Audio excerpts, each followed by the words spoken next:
눈길을 끌기 위한 방송이 아니라 우리의 답답함을 조금이라도 좀 덜어내 보자는 거죠. 그래서 확률을 좀 높여보자는 겁니다. 경찰의 움직임, 그다음에 방송가의 움직임, 뭐 또 기자들의 움직임 이런 걸 종합적으로 판단했을 때 오늘 오후에 공지 알려주고 그다음에 금요일 오전에 선고하지 않겠냐라는 예측을 하고 있는 겁니다. 인권연대는 정부나 기업의 지원을 사양하고 오로지 시민의 참여로만 운영하는 100% 순도의 민간 인권단체입니다. 국내에 계신 스픽스 구독자 여러분 안녕하세요. 오창익입니다.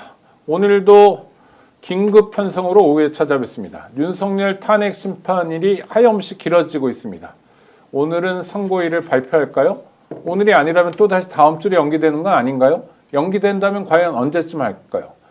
궁금한 게 많은데 헌법재판소는 아직까지는 묵묵부답입니다. 스픽스의 취재력을 총동원해서 오늘은 결론을 내보도록 하겠습니다.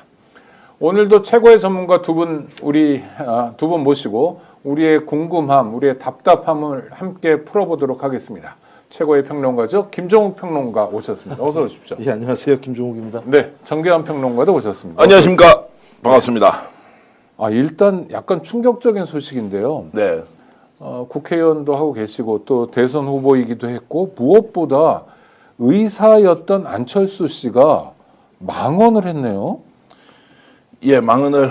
와, 이재명 대표 피습 사건, 목숨을 잃을 뻔한 사건에 대해서 목이 긁힌 뒤 죽은 듯 뉘어 이게 무슨 말입니까 이게? 자, 배경을 먼저 좀 알아보면 네. 본인이 이제 지금 엔비디아와 관련해서 뭔가 좀 국부펀드 이야기를 이재명 대표가 했지 않습니까? 그러고 나서 그러면 자리를 국힘에서 내하고 공개 토론을 한번 하자라고 했는데 안철수 의원이 본인이 자청해서 내하고 하자라고 했는데 민주당에서 보면 좀 이상하지 않습니까? 안철수 의원하고 이재명 대표가 바로 토론을 하기가 그렇는. 뭐 네가 뭔데 이런 생각 들죠. 뭐 그럴 번영세도 수 있는데, 아니고. 네. 자, 그래서 이제 대답을 안 하고 있었는데, 야, 거기는 대답 안 하고 왜 너 갑자기 그 미래학자인 유빌 하라리 교수하고 대담을 하느냐, 라면서 이제 공격을 한 겁니다.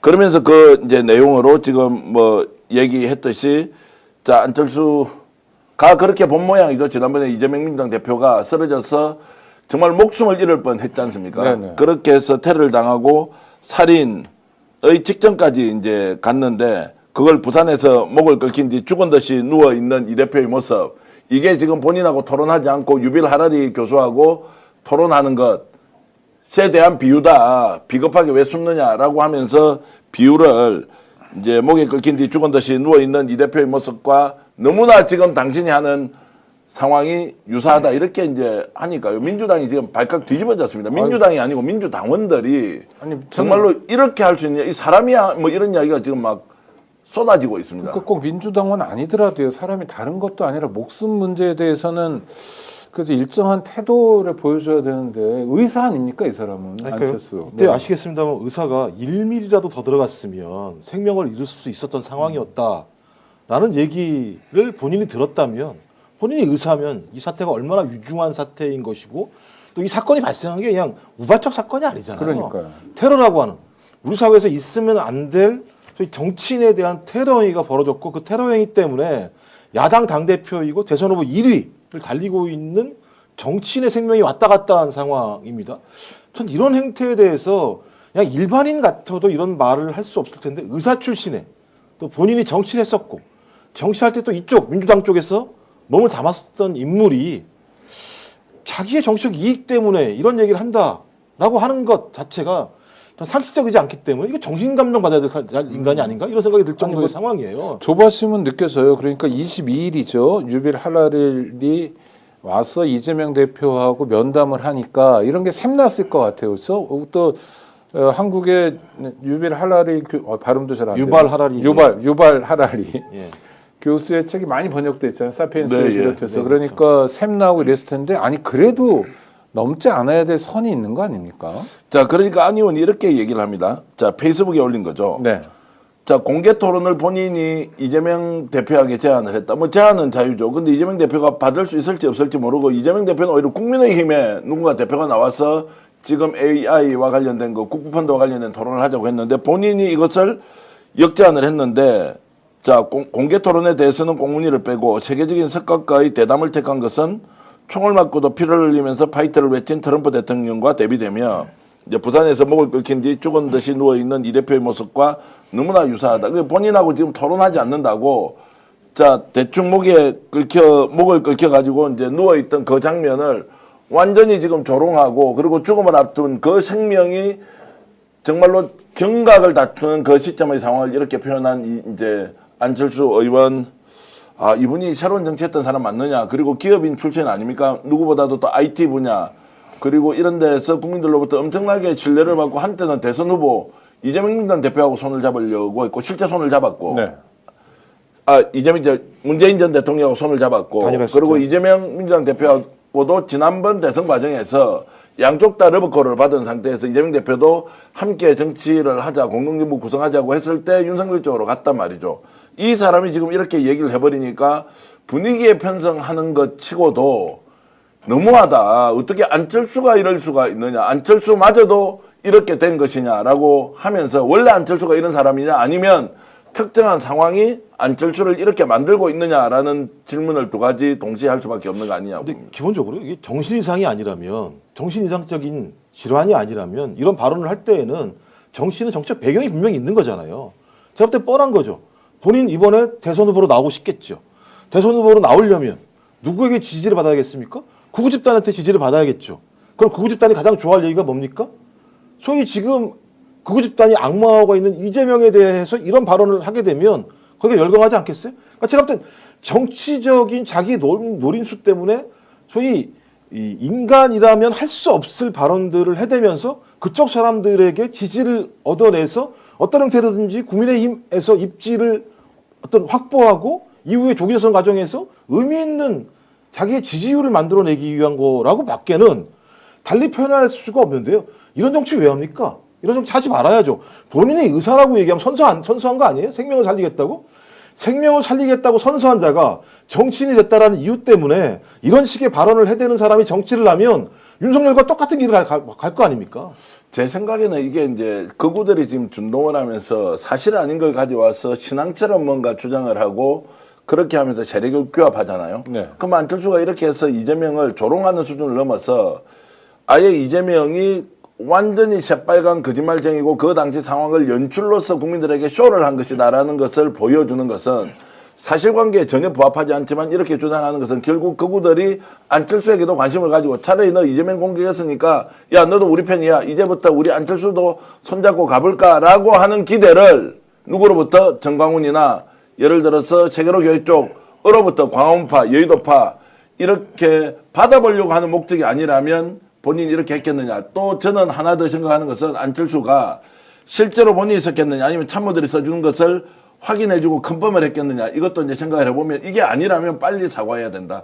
이 정도 내용을 가지고 본인이 정치적인 이익을 얻겠다고 정말로 막말 수준을 넘어서는 겁니다. 이것은 저는 테러 행위고 살인 행위에 준하는 이런 준엄한 평가를 받아야 되는 상황이기 때문에 안철수 의원이 지금이라도 빨리 나와서 사과하고 정리정돈해야 한다고 봅니다. 그러니까 우리 정치가 아무리 뭐 엉망이 되더라도 이런 식으로 남의 목숨을 가지고 조롱하는 건 없어야 돼요. 이건 금도를 한참 넘어선 거잖아요. 두 번째는 지금 전 대표 말씀하신 것처럼 그런 식의 의도가 안철수에게 있다 하더라도 통합니까? 그게?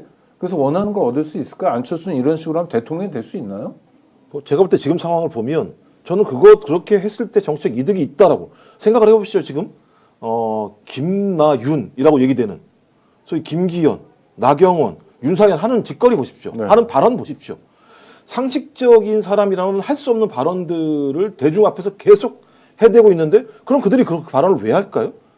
제가 볼 때 그 신념이라기보다는 정책 계산이겠죠. 정치적 계산을 통해서 자기가 어떤 형태로든지 극우 집단에게 지지를 받게 되면 앞으로 정치적 생명들을 더 유지할 수 있고 새로운 가능성들을 얻을 수 있다라고 하는 그런 신념 아니면 그런 확인이 아니면 그런 발언을 김나윤이라는 사람들이 할 수 있을까요? 저는 이 사실 자체가 거의 제가 볼 때 전염병처럼 지금 국민의힘에서 번지고 있다는 생각이 들고요. 여기에 내가 승차하지 않으면 들어가지 않으면 정치적 미래가 없겠다라고 하는 소위 절박함 자체가 지금 안철수에게 등장한 거 아닌가라는 생각이 들고요. 그다음에 전 더 화나는 게 못으로 긁혀요? 어떻게 그런 얘기를 할 수 있습니까? 상식적으로. 아니 그 현장을 못 봤습니까? 그 사실을 몰랐습니까?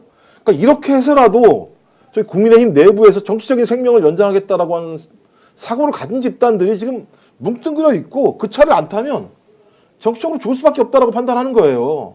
제가 볼 때 저 정당 해산시키지 않으면 안 될 겁니다, 아마. 네. 많은 구독자들이 댓글을 달아주시면서 야 썸네일 장사만 하냐 어떻게 된 거냐 하는데 지금부터 그 얘기를 해보도록 하겠습니다. 제가 이제 이거 지금 우리 이제 댓글 올라오는 거 관련해서 제가 말씀을 드리면서 이제 방송을 좀 진행하면 좋겠는데 해주시면 좋겠는데요. 오늘 오후에 이제 헌법재판소에서 탄핵 선고일을 지정할 거냐 말 거냐라고 하는 것은 오늘 오후에 지정한다고 보고 있고 조금 전에 방송 들어오기 전까지 오늘 오후에 할 수밖에 없는 상황이라는 것을 여러 경로를 통해서 확인하고 오는데 지금 모든 국민이 전혀 모르는 것은 헌법재판소의 재판관들의 마음이 어떠냐는 것은 알 수가 없습니다. 네. 그 주변에서 헌법재판소 주변의 재판연구관이 무려 60명이 되고요. 그 사람들도 각자 지금 이 업무를 진행하는데 보조적 역할을 하고 있지 않습니까? 이렇게 해서 취재를 하고 경찰의 움직임이 지금 어떻게 되느냐. 그리고 가포 비상령 같은 경우는 경찰이 내렸을 때 사전에 기관과 협의하지 않는 상황에서 가포 비상령을 내릴 수 없습니다. 경찰청 내규상. 말미를 좀 줘야죠. 경찰에게. 그렇죠. 네. 그렇게 해서 하는 사전 협의를 하고 있는 것인데 이걸 가지고 지금 일방적으로 예를 들어 스픽스가 자, 어그로를 하고 댓글 장사를 하고 코인파이를 한다라고 하는 것은 지금 시청자 여러분들이 굉장히 과도하다라는 말씀을 드리고 누구든지 전망할 수 있는 것이고 그 전망의 결과가 맞으면 좋지만 틀릴 수도 있는데 우리가 취재한 내용은 이렇다. 그러면 저희들이 제목을 뽑아서 이야기할 때 오늘은 오후에 이것을 할 수 있을지 없을지 아무도 모릅니다. 라고 하면 되냐고요. 지난주에도 할 것이다라고 하는 흔적과 그리고 그 뭔가 작은 조각들을 찾아서 계속 추적해서 저희들이 일요일까지 방송을 하면서 지금 이런 상황에서 8대0은 뒤집어지지 않았다. 7대1로 가더라도 강하게 밀어붙일 것이다. 이런 것들을 취재를 통해서 계속 여기는 헌법학자도 있고 헌법재판소에 있는 재판연구관도 있고 또 외부에서 취재를 하는 실제로 우리는 취재기자들을 통해서 확인하지 않죠. 왜냐하면 간접이기 때문에. 그러나 경찰청의 정보라인들은 또 이 부분에 대해서 깊이 어떤 상황의 동향에 대해서 추적하고 관리를 하고 있다고요. 이런 것들을 종합해서 보기 때문에 우리를 점쟁이로는 만들지 마시라고요.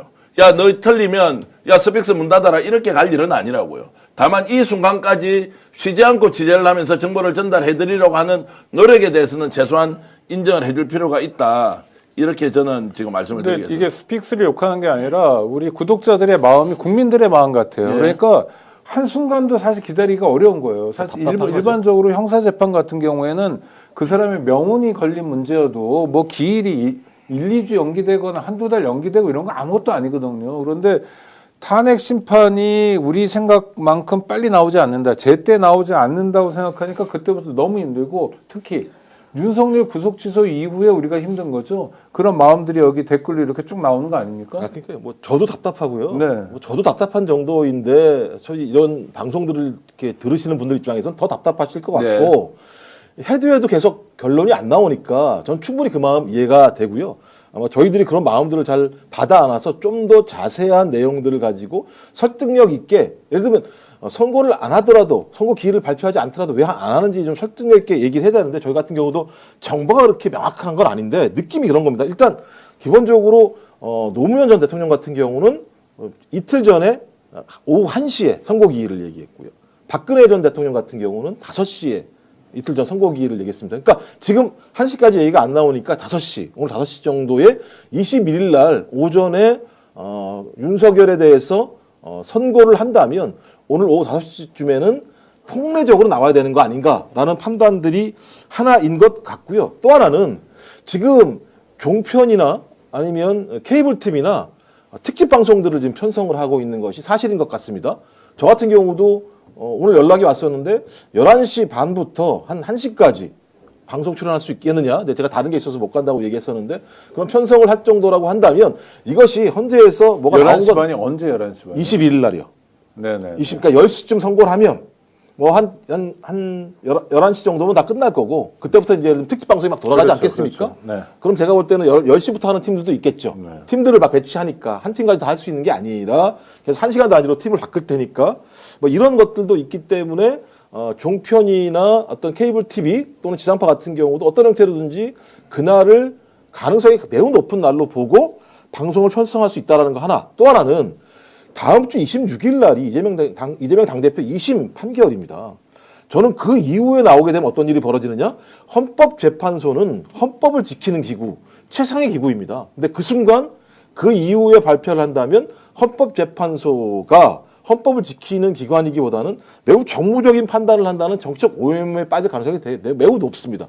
저는 그렇다면 이런 정황 자체가 저뿐만 아니라 많은 어떤 이쪽 분야에 종사하는 사람이 21일 날은 발표가 될 수밖에 없지 않겠는가라고 하는 부분들에 대한 나름대로의 공감대가 분명히 있다.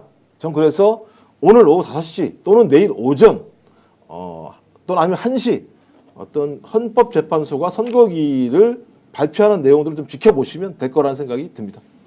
지금 이 상황에서 발표를 하지 않을 수도 있다. 다음 주로 넘어갈 수도 있다라고 하는 이제 관점과 오늘 오후에 할 것이다라고 하는 우리의 이제 예상 사이에서 이제 각자 이제 취사 선택을 하는 것인데 지금까지 취재를 해본 걸로는 오늘 오후에 발표할 가능성이 매우 높다. 매우 높다는 것은 발표할 것이다라고 이제 우리는 지금 전망을 하는 것이고요. 선고기일을 선고기일을 발표한다는 그러면 선고기일이라는 것이 이제 어제도 지금 뭐 찌라시 중에 나왔지만 21일 날 두 개를 나누어서 뭐 하나는 윤석열에 대한 거, 하나는 한덕수에 대한 것 이런 게 이제 나온다고 했으니까요. 이거를 이제 오늘 오후에 지켜보면서 판단하시죠. 오늘 오후에 만약 이게 선고기일이 발표되면 어떻게 됩니까? 발표가 되면 어떻게? 그건 당연한 거 아니에요. 그때 이제 당연한 것들을 확인하기 전까지는 각자의 판단으로 이건 나는 아니라고 본다고 하면 그렇게 생각하는 것이고 우리는 오늘 오후에 한다라고 이렇게 말씀을 드리는 겁니다. 그러니까 구독자 여러분 우리가 이런 얘기를 안 하면 어떤 얘기를 하겠습니까? 그러니까 여러 가지 상황이나 정황들을 보고 사실은 저희만이 아니라 레거시 미디어도 다 이런 전망들을 하고 있습니다. 이게 거짓말을 하기 위한 뭐 구라를 풀기 위한 눈길을 끌기 위한 방송이 아니라 우리의 답답함을 조금이라도 좀 덜어내 보자는 거죠. 그래서 확률을 좀 높여보자는 겁니다. 경찰의 움직임, 그 다음에 방송가의 움직임, 뭐 또 기자들의 움직임 이런 걸 종합적으로 판단했을 때 오늘 오후에 공지 알려주고 그 다음에 금요일 오전에 선고하지 않겠냐라는 예측을 하고 있는 겁니다. 물론 맞을 수도 있고 아닐 수도 있습니다. 그럼 저희가 그걸 정확히 맞추면 그렇게 아주 출중한 능력인가요? 모르겠습니다. 하여튼 노력하는 거죠. 네. 자, 저희들이 어젯밤 12시경에요. 스픽스에서 헌법재판소가 내일 윤석열 탄핵 선고일을 발표한다 또는 발표하지 않는다에 대해서 우리 그 구독자 여러분들이 어떻게 생각하는지 이렇게 올려놨습니다. 혹시 이제 배윤경 PD가 준비가 되면 좀 주시고 내가 카톡으로 보내놨는데 여기에 답이 어떻게 나와 있냐면 44,000명이 투표를 했습니다. 네. 자, 당연히 발표한다가 82%고요. 발표하지 않는다가 11%예요.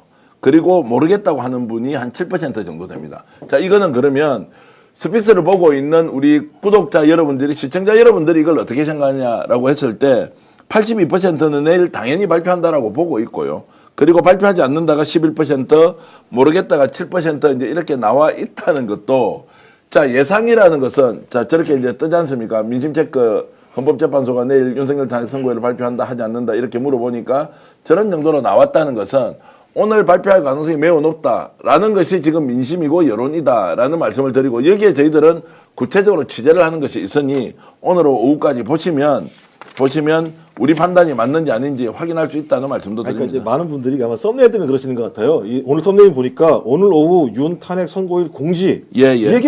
이 얘기는 좀 스픽스만 얘기하는 게 아닙니다. 많은 사람들이 얘기하고 있는 거고요. 예. 두 번째, 헌법재판소 일대 경찰 초비상 지금 경찰의 움직임 자체가 변화하고 있다는 얘기들이 계속 정보가 전국 나와요. 경찰이 다 올라왔어요, 나와요. 서울로. 세 번째, 방송사도 프로그램 잡고 있다. 제가 아까 말씀드렸잖아요. 예. 전 전화가 왔다니까요. 예. 이런 상황들을 감안했을 때 저희들은 상식적으로 오늘 오후쯤에는 헌재에서 선고기일을 잡을 거라고 하는 추정 자체의 가능성이 높아지고 있다라고 썸네일에 적은 거예요.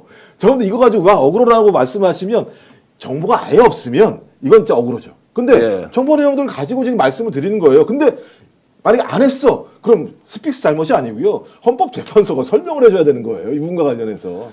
어제도 계속 저는 방송에 나와서 헌법재판소가 국민들 이렇게 괴롭힐 수 있는 권리가 있느냐. 그것을 누가 우리가 허용해 줬느냐. 이 말씀을 많이 드렸고 헌법재판소가 이렇게 지연되고 있는 상황에 대해서 국민들은 정말 속을 끓일 정도가 아니고요. 이제는 더 이상 참지 못하겠다. 오늘도 제가 오전에 의사 한 분 만났는데 이틀 연속 잠을 못 자겠대요. 그래서 밤에 계속 어떻게 되는지 이렇게 끄는 거 있지 않습니까? 이걸 뭐 무슨 표현을 쓰던데 기사 서핑을 하면서 네, 혹시라도 거죠, 계속. 네. 혹시 이런 게 있느냐 없느냐 계속 이틀 연속 그렇게 하고 있는데 아무도 소식을 이야기하지 않는데요.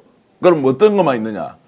다 모르겠다밖에 없는데 누구라도 전망을 좀 해주면 좋겠는데 진행 상황이라도 좀 이야기를 하면 좋겠는데 그래서 우리가 지금 방송을 하고 있는 거라고요. 야, 근데 좀 큰일인데요. 저는 잠을 잘 자. 예. 저는 잠을 잘 자는 게 문제인 것 같네요, 네. 느낌에. 저는 그냥 잠을, 왜냐하면 아무리 봐도 저는 어떤 선거 기일 문제를 떠나서 저는 헌재가 소위 탄핵 인용 위에 다른 방법이 별로 없다. 저도 막 생각을 해보고 검토를 해보고 또 전문가들한테 물어보고 헌법학자들의 내용도 읽어보고 합니다만 전 방법이 없어요. 헌법재판소가 이걸 돌아갈 방법이 없다. 그러니까 오히려 만약에 헌법재판소가 탄핵을 각하하거나 기각한다라고 얘기하는 건 헌법재판소 스스로가 헌정을 붕괴시키겠다. 국론을 분열시키겠다. 소위 지금과 같은 내란의 상태들을 내전화시키겠다라고 판단하지 않고 저는 탄핵을 저는 기각할 방법이 없다.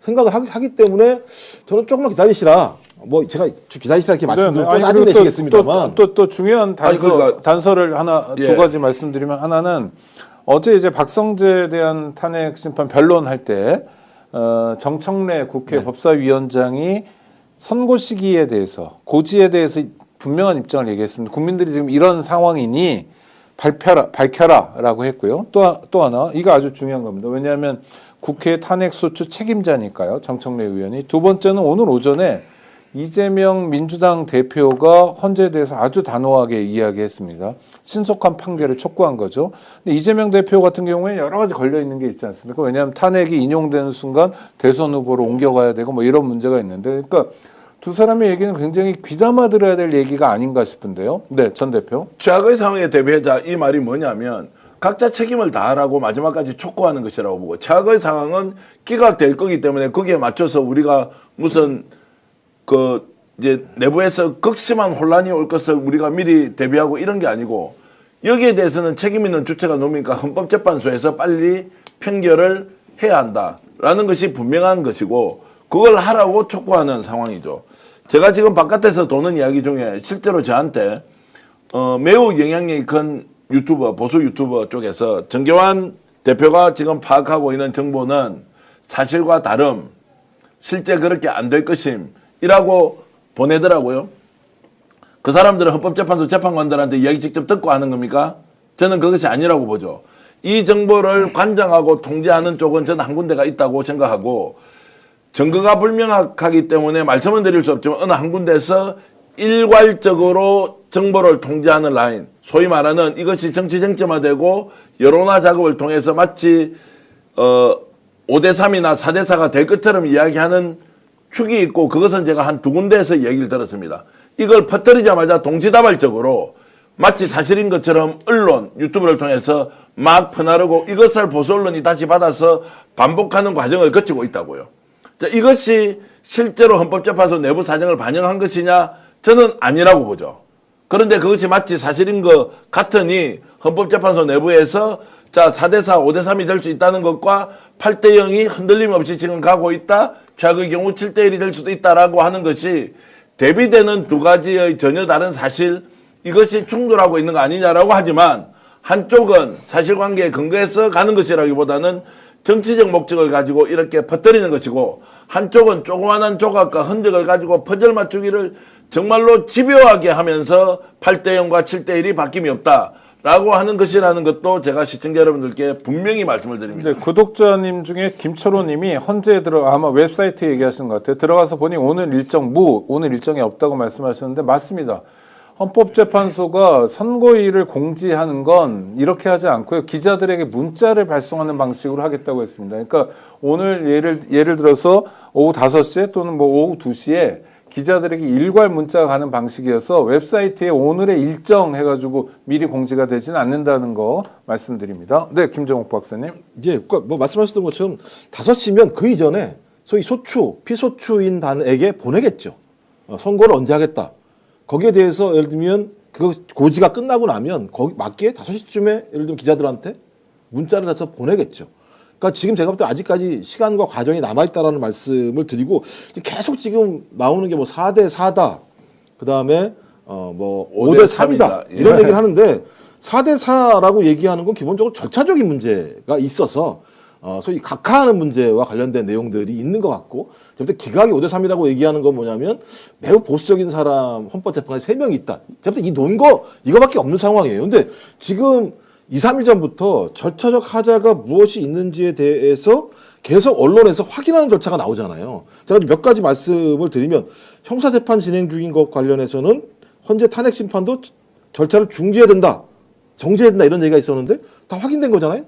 정지할 수 있으나 판단은 헌재가 하는 거다. 그래서 정지하지 않겠다라고 판단을 한 것이고, 두 번째가 수사기관 진술조서가 탄핵 심판의 증거로 채택되는 게 문제가 많다라고 얘기했는데, 이건 이미 헌재 재판관 중에 이미선 재판관이 헌법 113조 2항, 헌법재판소법 10조 1항, 헌법재판소 심판규칙 39조 1항, 40조에 따라서 헌법재판소법 32조의 단서 위반 문제인데 이거 전혀 문제가 발생하지 않는다라고 직접 자기 입으로 얘기를 했습니다. 헌법재판소의 재판관이. 그다음에 형사소송법상에 따라서 피고인이 동의하지 않는 조서는 증거 능력을 인정하면 안 된다라고 막 주장을 했더니 이거 정영식 재판관이 직접 자기 입으로 얘기를 한 겁니다.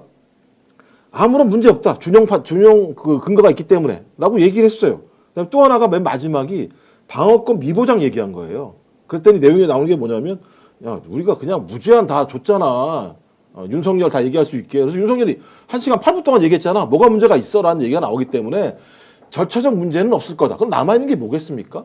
5대3이라고 하는 기각의 요인은 보수적인 헌법재판관들이 막판에 돌아서 가지고 소위 기각적으로 돌아섰다는 얘기인데, 제가 볼 때는 기각을 할 수 있을 만한 내용들을 만들어낼 재간이 없어요. 그리고 정영식 재판관이나 김영두 재판관이 계속 어떤 헌재 변론 과정에서 질문했던 내용들을 보면 니네들 다 문제가 있어라고 소위 피소추인인 윤석열 변호인단과 윤석열에게 계속 질문했던 내용들이 있거든요. 전 그래서 사필 규정이다, 걱정은 안 하시면 좋은데 왜 이렇게 시간을 끌까라고 하는 부분과 관련된 어떤 의구심, 고민, 그다음에 이 내용 자체가 어쩌면 보수랑 윤석열 측이 계속 어떤 형태로든지 헌법재판관들에게 압력을 가하는 거 아니야 라고 하는 사실이 확인되지 않은 내용들이잖아요. 다시 이 내용들 자체가.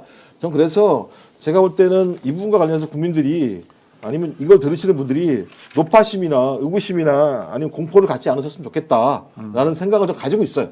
네. 그래서 조금만 기다리시라. 네네. 저희들이 해줄 수 있는 얘기는 말씀은 이런 겁니다. 저 김미호님이 스픽스 제목은 오늘 오후 1시 10분에 발표하는 것처럼 보인다. 1시 10분에 방송을 한다는 1시 10분에 방송하는 것과 이게 같이 들어가니까 그래서 어그로다 말씀하셨는데 뭐 그렇게 그렇게 볼 수도 읽힙니까? 있겠네요. 네네. 그러니까 그 부분은 스픽스에서도 뭐 조심을 해.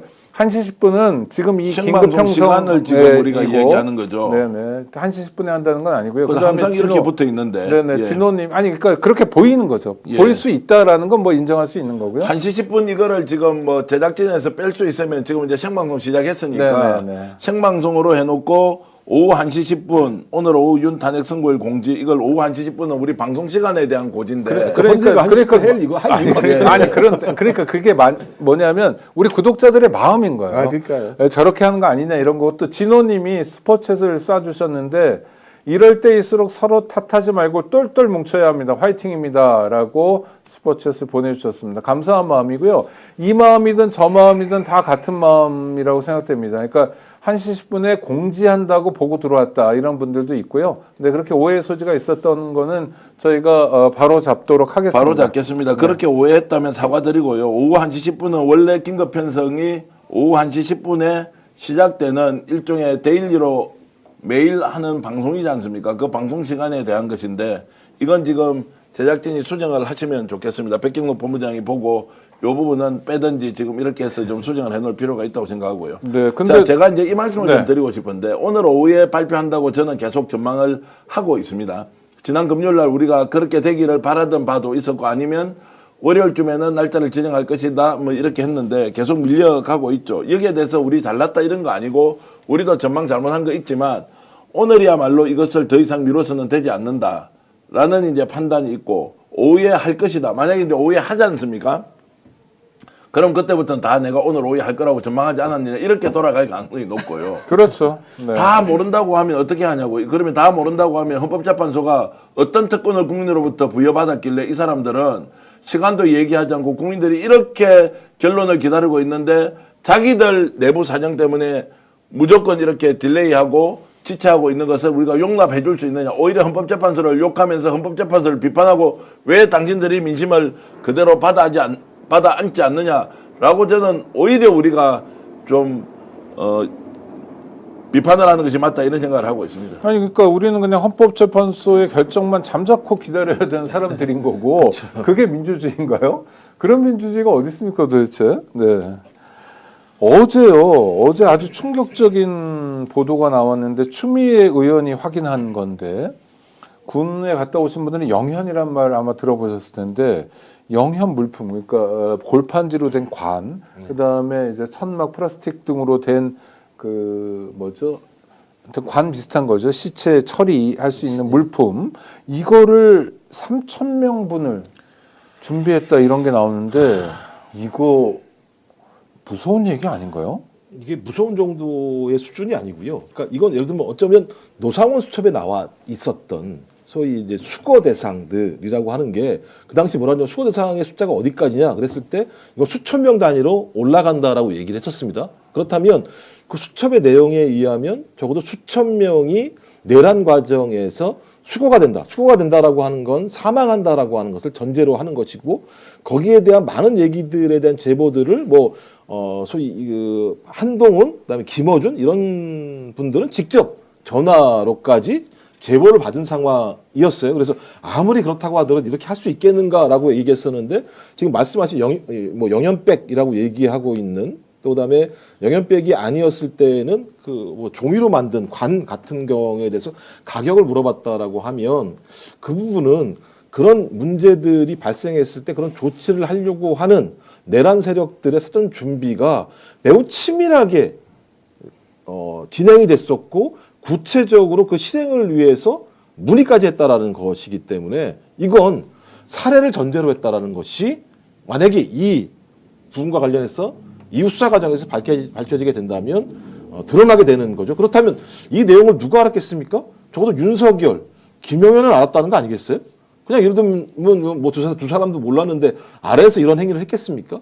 전 그렇다면 소위 내란 준비, 비상계엄 준비 과정이 꽤 치밀하고 길었다라는 것 하나랑 이 과정에서 누군가를 죽일 수도 있다라고 하는 것이 소위 내란 작전 과정에 들어갔다라고 하는 것이 사실이 확인되는 거기 때문에 이건 매우 잔혹한 내용이다. 그러니까 이게 지금 아마 헌재 재판 과정에서는 증거로 들어가 있지 않습니다만 이후라도 이런 내용들에 대한 사실 인지를 한다라고 한다면 이것이 얼마만큼 추악하고 잔혹한 문제들이 준비됐는가가 계속 하나하나 확인되고 있고 이 추미애 의원이 이것뿐만 아니라 또 하나 확인되는 게 아파치 헬기가 떴을 때 실질적으로 네네. 외환죄까지, 그러니까 외환까지도 그러니까 북한의 공격까지도 저희 이미 어떤 그런 사실이 발생할 수 있도록 만들었다는 측면에서 내란과 외환을 다 준비를 했고 이 과정에서 많은 사람들이 죽을 수 있다라고 하는 것을 전제로 했기 때문에 저는 이건 충격을 넘어서요. 이건 인간이 할 짓이 아니라고 하는 부분들이 명백히 밝혀지는 거예요. 그래서 우리가 이제 책임을 물어야 하느냐, 단죄해야 하느냐.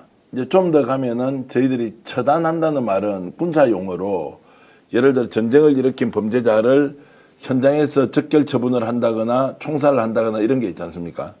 제가 어제 이 내용을 듣고는 집단 학살을 하려고 했는데 집단 학살이죠. 물에 빠뜨려서 수장시키는 건 사람이 없어져 버리는 거고 집단 학살을 하려고 했다. 그러면 누가 주도를 하려고 했을까? 군인이 주도하려고 했다.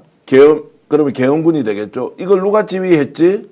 김용현이 지휘를 했고 그 부대에서 준비를 했을 텐데 분명히 상부에 보고 또는 지시 라인이 있었을 거 아닙니까?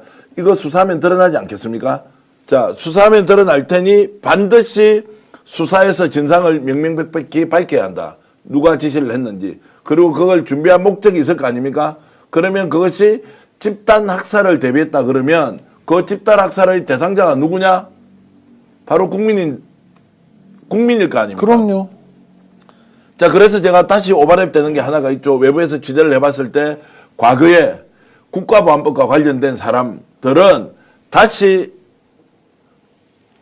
모아서 뭔가 과거에 보도연맹 사건처럼 만들려고 했던 거 아니냐라는 의혹 제기가 있는 장면도 있고요. 또 전쟁을 유발하기 위해서 실제로 군사봉개선 근처를 계속 헬기 훈련을 했다는데 이것도 반드시 수사를 통해서 밝혀야 한다. 군인들이 사형과 무기지 않습니까? 내란과 외환과 관련된 것이라면 그러면 이 부분을 정밀하게 추적해서 발본색원하고 그 책임의 처벌은 법적 단죄를 뛰어넘어서 우리 사회에서 완전히 격리시켜야 할 정도의 범죄를 저지르려고 했던 자에 대한 책임과 처벌과 단죄가 반드시 필요하다. 이런 말씀을 강조하고 다음 정부가 들었으면 이 문제 꼭 진실을 밝혀야 한다 말씀드립니다. 헌법재판과 관련 탄핵 심판과 관련해서 보면 만약에 윤석열에 대한 탄핵 심판이 기각된다는 건 이렇게 3,000명 또는 그 이상을 죽이려고 했던 음모가 진행되고 있었는데 앞으로 얼마든지 죽여도 좋다라는 살인 허가증, 면허증을 주는 것 같은 느낌도 들어요. 물론 저는 인용될 거라고 보지만 아주 무서운 상황 아닌가요? 이거? 말씀하신 것처럼 내란 허가증에다가 살해 허가증까지, 그러니까 헌재가 만약에 그런 결정을 한다면 두 가지 허가증을 주게 된다라는 건데 이게 이제 가장 큰 문제는 노상원 수첩에 나와 있는 내용 자체가 실행되고 있다라고 하는데 노상원 수첩에 나왔던 것이 오음리라는 거잖아요. 근데 지금 이 문의를 했다. 그러니까 업체 대량 구입 문의를 했다는 게 뭐 많은 방송에서 나온 내용입니다만 화천 오음리라고 하는 수집소가 있는 곳인데 이게 2군단 소속이라는 거잖아요. 네. 그렇다면 노상원 수첩들이 실행된 거 아니냐. 그래서 이제 이 실무자가 이 사실을 알고 했는지 안 했는지는 확인이 안 됩니다만 아마 알고 하진 않았겠죠. 위의 지시에 따라서 했겠습니다. 그러면 이 위에서는 소위 이런 대거 수거 대상들을 수거해 와서 이쪽에다가 격리한 다음에 그냥 격리, 구금만 하는 게 아니라 그런 사람들을 말씀한 대량 학살처럼 죽여서 그거 갖다가 영연백 같은 데 집어넣어서 아무도 모르게 처리할 수 있는 측면들이 있는 거잖아요. 그렇다면 이건 제가 볼 때는 거의 상상을 초월하는 부분과 관련된 기획이 있었고 노상원이라는 자가 그 이전에 그 아시겠습니다만 그 정보사령관 HID 네. 부하들한테 지시한 내용들을 보게 되면 그냥 가서 오는 그 북파 공작한 사람들 오는 과정에서 그냥 자기가 입는 조끼 같은 거가 폭파되게 할 수 있겠느냐 아니라 이런 얘기들을 물어봐서 이거 미친놈 아니야? 라고 생각을 했다는 거잖아요. 아래에 있는. 전 그렇다면 노상원 수첩에 있는 내용에 의하면 사람들을 어떤 형태로든지 죽여서 그 사람들을 소위 영연팩에 넣어서 생매장을 하려고 했다라는 것이기 때문에 저는 상상을 초월하는 문제가 실제로 준비됐고 예비됐고 그걸 누가 막았느냐? 우리 국민들이 그다음에 또 계엄군 스스로가 그 행위를 갖다가 강력하게 하지 않음으로써 막아냈다는 측면에서는 매우 다행스러운 일입니다만 앞으로도 마찬가지지만 이런 부분들이 벌어질 수 있는 가능성들이 남아있는 거잖아요. 헌법재판소의 네. 결정에 따라서 저는 그렇다면 이런 사실에 대해서 헌법재판관들도 무슨 뭐 섬에 모여가지고 판결하는 게 아니라면 충분히 이 사실을 갖다가 기사로서 좀 봤을 거라는 생각이 들기 때문에 저는 오히려 헌법재판관들의 판단들을 훨씬 더 확고하게 할 수 있는 어떤 내용들, 제보, 사실들이라고 저는 생각을 합니다. 근데 저 사랑초님이 슈퍼챗을 쏴주셨는데요. 애국 언론 스픽스 오해하지 맙시다. 화이팅 감사합니다. 그리고 지금 댓글 중에 뭐 금요일 오전 10시에 한덕수 선고가 잡혔다라는 게 있는데 이거는 가짜인지 진짜인지 한번 확인을 좀 제작진에서 해주시기 바랍니다. 네, 정기현 평론가. 지금 이제 그 실제로 계엄 선포를 하고 난 뒤에 이제 내란과 관련된 일련의 계획들이 실행되는 그 방안 또는 이제 조치 계획 이런 것들을 하나하나 확인하면서 우리가 이제 표현할 수 있는 단어의 것 항상 우리가 확인하는 것은 상상 그 이상이다라는 거 있지 않습니까? 그러면 상상 그 이상을 우리가 경험할 때 어떻게 표현해야 하느냐? 대량 학살까지 생각을 했다고 하면 국민을 기본적으로 어떻게 생각하지? 나와 생각이 다른 국민을 살해나 제거, 그러니까 제거라는 것은 우리가 통상적으로 이야기하는 것은 배제라는 의미지 그 사람의 생명권 자체를 빼앗겠다라고는 우리가 생각할 수 없지 않습니까? 전두환도 그러지 않았죠. 아니, 불러서 가혹행위 독재 정권도 그렇게 네, 할 수 네, 없죠. 네. 그러면 아프리카 같은 데서 보통 종족 분쟁 같은 게 심하게 일어나면 네, 르완다 같은 경우 그렇죠. 네. 이제 대량 학살 같은 것은 종족을 아예 멸하는 방식으로 가는 것인데 저는 이 사람들의 기준, 생각, 인식 안에서 어떻게 해서 국민들을 격리시켜서 대량 학살을 할 수도 있다. 그렇게 해서 철권 통치를 하고 영구 집권을 하겠다라고 계획을 세우는 것 자체가 어떤 표현으로 이 사람들의 본질을 우리가 규정할 것이냐. 이 사람들의 본성을 규정해낼 것이냐라고 했을 때 저는 표현할 수 있는 말이 없다. 또 한편으로는 추미애 장관을 비롯한 추미애 의원이나 의원실에 있는 사람들이 진짜 대단하다. 어떤 정보를 가져와서 하나하나 추적하고 확인을 하고 있는 것은 그 제보자가 존재한다는 거 아닙니까? 제보자가 있다는 것은 그 제보자가 증거를 갖고 있다는 것이기도 하고 그 증거는 언젠가 수사를 했을 때 충분하게 상황을 입증할 수 있는 요소가 될 수 있는 것이기 때문에 이거 지금 제대로 확보하고 있어야 한다. 그렇지 않으면 제2, 제3의 상황이 일어날 수도 있고 설사 일어나지 않는다 하더라도 대한민국에서는 어떤 경우에도 이런 일이 기획, 계획, 모의 되는 것 자체를 원천적으로 자르는 계기로 삼아야 한다라는 의미에서 정말로 충격을 넘어서 표현할 길이 없다는 말씀을 한 번 더 강조합니다. 네, 댓글 중에 뭐 한덕수 일정을 말씀해 주신 분은 아마 가짜 뉴스를 퍼뜨리신 것 같고요. 댓글 중에 뭐 그런 것도 있습니다. 오늘 오후에 안 한데 뭐 거짓말하지 마 이러는데 근거가 있습니까? 그러니까 네. 그 내용 그럴 겁니다. 아마 연합뉴스 TV가 2개 기사를 냈어요. 네. 오늘 10시에 낸 게 뭐냐면 어제 밤늦게까지 평일을 냈다. 했죠. 네, 그다음에 이제 오늘 12시 기사가 뭐냐면 선고일 발표 가능성 늦어 오늘. 이런 기사를 썼어요.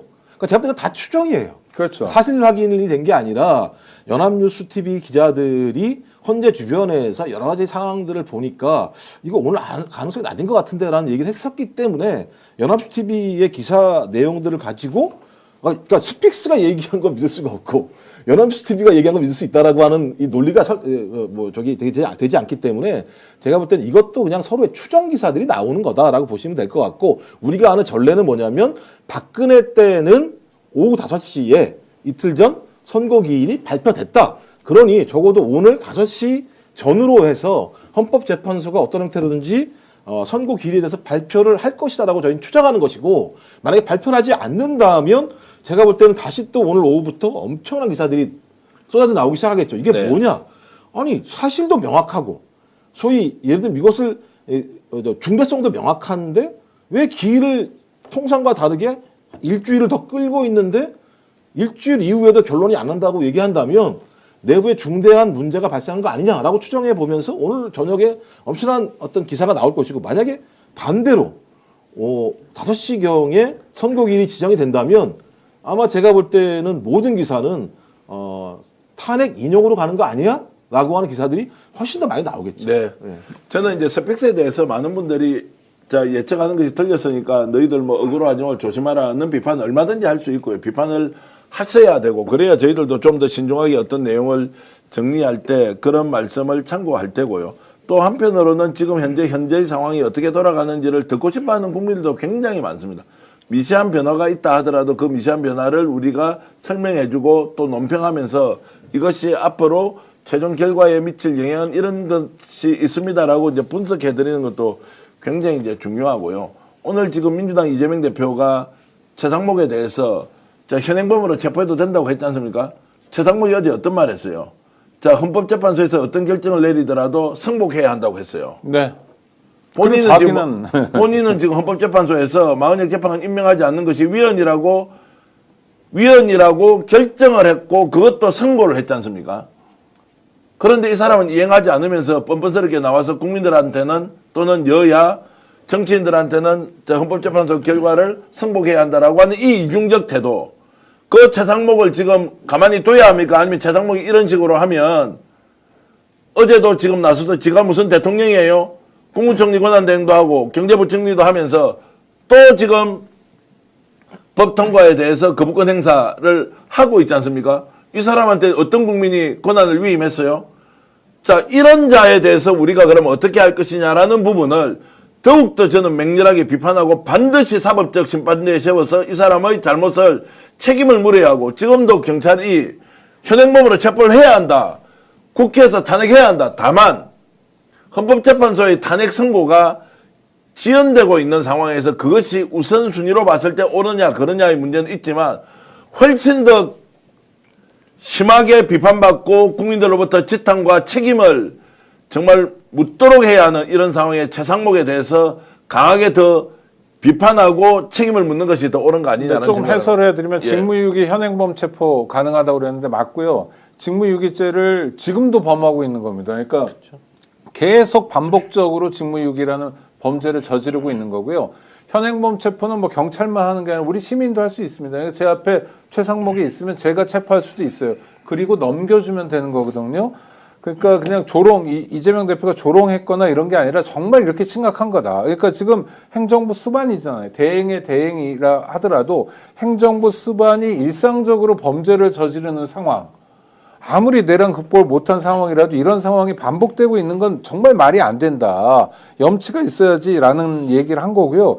근데 이 사람들이 전체적으로 뭐 반성이나 이런 게 없는 게 어제 김용현 재판도 너무 놀랍지 않습니까? 그러니까 윤석열에 대해서 대통령 님자 안 붙였다고 뭐 변호인이 승질 내고 그랬다며요. 제가 볼 때 그 인간들 얘기 들으면 저희 아, 너무 머리가 아프니까요. 네. 그러니까 제가 볼 땐 저런 인간들은 제가 볼 때는 그냥 개소리라고 저는 네. 생각을 해야 될 것 같고 강아지한테 미안하긴 합니다만. 아이고, 네. 근데 이제 박지원 의원이 그 얘기를 했으면 좋겠어요. 어제 한 얘기가 있잖아요.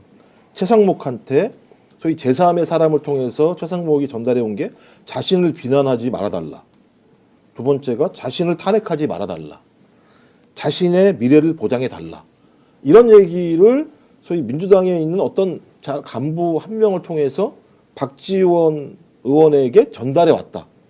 저는 만약에 그것이 사실이라고 얘기한다면 최상목이라는 인간은 기본적으로 대통령 권한대행을 할 자질이 없을 뿐만 아니라 말씀하신 것처럼 내란 수계의 지시에 따라서 소위 지금까지 헌법이 결정한 사항들에 대해서 집행을 일부러 하지 않고 있다라는 거 하나 하고 또 지금 막 돌아다니는 얘기는 최상목 부인과 얘기한 게 뭐 이번에 이렇게 했다고 하더라도 나중에 뭐 본인이 탄핵을 당하면 자기들 아는 사람들하고만 만나고 살면 되는 거 아니야? 뭐 이런 얘기를 했다라는 또 썰도 막 돌아다니는 상황. 그러니까 제가 볼 때는 지금 내란 세력들이 국민들과 왜 떨어졌어? 거의 섬처럼 살면서 국민들에게 온갖 고통들을 주고 있는 상황이어서 계속 우리가 헌법재판소가 빨리 선고기일을 결정해달라. 그리고 선고 내용 자체가 탄핵을 인용해달라고 얘기를 하는 겁니다. 그러니까 저는 이 인간들은 여전히 어떤 생각이 있냐면 윤석열은 탄핵이 기각될 거야 라고 하는 사고방식이 아니면 또는 소위 이 탄핵 세력들이 모여서 자기들의 입을 막지 않으면 이후에 내란에 공모했거나 내란에 동조했던 사실들이 다 밝혀질 것 때문에 전 그런다고 볼 수밖에 없기 때문에 저는 어떤 형태로든지 이들의 행태들은 탄핵이 인용되고 난 다음에 법과 원칙에 따라서 저는 명백히 밝혀지고 처벌받아야 된다고 생각을 합니다. 네. 스픽스가 제목 장사한다는 데 대해서 몇 가지 논리적인 근거를 말씀드리도록 하겠습니다. 일단 첫 번째, 지금까지 탄핵 심판 선고는 금요일에 많이 했습니다. 이번에도 그럴 가능성이 높다. 왜냐하면 굉장히 찬반이 뜨거운 상황이기 때문에 주말을 거쳐서 좀 냉각기를 가져야 되는 게 아닌가 싶고요. 그래서 언론들 종이신문 중에서 토요일치 발행을 안 하고 있는 신문들이 꽤 많습니다. 한겨레, 경향, 뭐 서울, 뭐 꽤 많은 신문들이 안 하고 있는데 지금 전부 다 금요일에 근무를 하면서 토요일치 발행을 준비하고 있다고 하고요. 토요일판을 그런 게 이제 저희가 생각하는 근거 중에 하나인 거고요. 그다음에 경찰의 움직임이나 이런 것을 통해서 보는 겁니다. 금요일날 만약 안 하게 되면 일주일이 더 넘어가는데 그것은 정청래 법사위원장의 지적이나 오늘 있었던 더불어민주당 이재명 대표의 지적에 따라서도 굉장히 헌법재판소 입장에서 부담스러운 거기 때문에 오후에 일정을 공지하고 금요일에 선고하지 않을까 하는 추정을 하는 거고요. 어떤 분들은 오늘 평의를 하는데 어떻게 공고를 하냐 했는데 평의하고 공고의 절차는 전혀 별개입니다. 공고는 그야말로 공보 담당관이 등록된 기자들에게 문자를 보내주는 행위이기 때문에 평의하고는 아무 상관이 없는 겁니다. 그 점은 오해 없으셨으면 좋겠고요. 벌써 시간이 다 지나가고 네. 있는데 그래도 마무리를 하시죠. 네, 조금씩 진도가 나가는 건 예. 경호처의 김성훈 경호차장에 대한 구속영장 청구가 4번째 만에 진행된 건 그래도 진도가 나가는 거죠. 지금 뭐 정상적으로 돌아가는 측면의 방향이 하나 있고 또 그렇지 않은 또 반발하고 또 거꾸로 되돌리려 하는 이제 퇴행적 상황이 하나 더 있는데 뭐 이런 것들은 좀 더 냉정하게 지켜보면서 오늘 헌법재판소가 오후에 선고일을 지정하는 것이 가장 중요하다. 그리고 선고일 지정이 내일이든 모레든 이루어질 것이다 라고 생각을 하면서 좀 차분하게 상황을 지켜보면 좋겠습니다. 네, 김정욱 박사님. 이게 뭐 제가 볼 때는 김성훈 검찰총장은 진짜 검찰과 김건희, 윤석열의 아킬레스건 중에 하나라는 생각이 듭니다. 그러니까 지금까지 이걸 지켜왔던 건데 이제 문제는 경호처에서 이 비화폰의 서버까지도 예를 들면 다 어떤 내용 자체를 없앤 게 아닌가라고 하는 좀 우려들이 나오고 있는 상황이기 때문에, 그러니까 만약 그렇다고 한다면 저는 이 사태와 관련해서 검찰은 내란에 소위 공범임이 명확해진다라는 사실들을 확인할 수 있다. 그래서 내란의 전체적인 예를 들면 그림들, 네트워크가 어떻게 진행되는지를 확인할 수 있다는 생각이 드는데요. 뭐 그러기 전에 서버가 확보돼서 소위 내란 세력들이 그 서버 그 비화폰을 통해서 어느 만큼 통화했는지에 따라서 그 어떤 내란 전체에 대한 규모들과 관계들이 확인될 수 있기 때문에 그것이 확인됐으면 좋겠다라는 거 하나 하고, 말씀하신 것처럼 오늘 선례에 따라서 21일 날 선고를 하기 위해 오후 5시쯤 국민들에게 선고 기일에 대해서 알려주고 21일 날 아니면 내일 평결을 통해서 평의 말고도 평결을 해야 되지 않습니까? 그래서 평결을 통해서 국민들이 생각했던 것만큼 상식적인 결정, 그리고 헌재법에 따라서 헌법재판관은 헌법과 법률에 의하여 양심에 따라 소위 선고한다라고 하는 원칙들을 지켰으면 좋겠다라는 거 하고, 마지막이니까 유튜브계의 절대 약자 김종욱의 탄탄TV 광고를 하면서 죄송합니다. 알겠습니다. 지금 뭐 다들 이제 긴장한 상태에서 또 흥분하는 면도 있고 여러분들의 지적도 또 맞는 말씀이고, 저희들 이제 제작 과정에서 잘 반영해서 하나하나 이제 실수가 없도록 이렇게 하는데, 참 요즘처럼 방송 제작하는 게 어려운 때가 없다. 지난 총선 과정에서도 예측치나 이런 걸 나와서 할 때 참 어렵더라고요. 지금 또 헌법재판소의 선고기일 결정과 탄핵 인용과 관련된 발표 이 문제도 참 굉장히 복잡하고 어렵다. 그리고 민감하게 상황을 인식하는 분들이 많다. 이런 부분들을 잘 반영해서 방송 제작에 힘을 쏟겠습니다. 아니요, 좀 방금 댓글이 또 나왔는데 계속 아까 제가 이미 말씀드린 건데, 연합뉴스 TV가 12시에 오늘 선고 가능성이 낮다라고 기사가 낮다라고 말씀을 드렸는데 그 기사를 근거로 들면서 스픽스 억울하지 말라고 말씀하시는데, 아니 이분은 그럼 연합뉴스 TV를 더 많이 믿으시는 거예요? 스픽스보다? 전 이런 게 더 문제가 있다는 거죠. 연합뉴스 TV가 어떤 뉴스입니까? 다 아시겠습니다만. 관제 언론이죠. 거의 그냥 정권에 따라서 움직이는 방송이었고, 그다음에 내란이 발생한 날 같은 경우도 마찬가지입니다. 패널들 불러놓고 자기들 쫄아가지고 방송에 패널 출연도 안 시킨 데인데, 아니 그 말씀을 가지고 스픽스를 공격하시는 게 타당한 것인가에 대해서 전 좀 화가 납니다. 그 부분에 대해서. 자, 이제 그 부분 오늘 지켜보자고요. 네네. 오후에 지금 이제 최종적으로 날짜를 선고일을 지정할 것인지 아닌지는 이제 그걸 또 보고 한 번 더 판단하면 좋겠다는 생각이 듭니다. 네, 봄이 온 것 같다가도 네. 또 눈도 내리고 그럽니다. 그러나 멀지 않았습니다. 오늘 내일 기온도 올라가고요. 금요일 날 좋은 일이 있을 겁니다. 우리가 진짜 백의 민주주의를 할 수 있는 새로운 전환점이 될 거고요. 마음을 모아서 앞으로 성큼 나갔으면 좋겠습니다. 스픽스 계속 노력하고 있습니다. 구독, 좋아요로 성원해 주시고요.